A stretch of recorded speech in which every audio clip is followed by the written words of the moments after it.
sure the deck is suitable for mounting.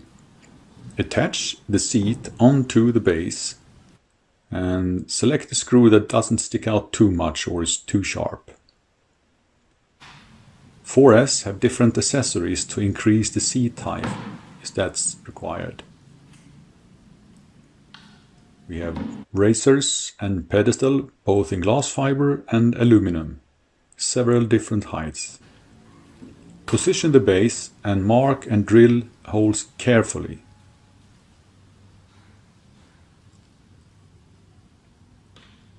Make threads in the deck plate. Or use the 4S stainless steel glass fiber insert if there is no deck plate.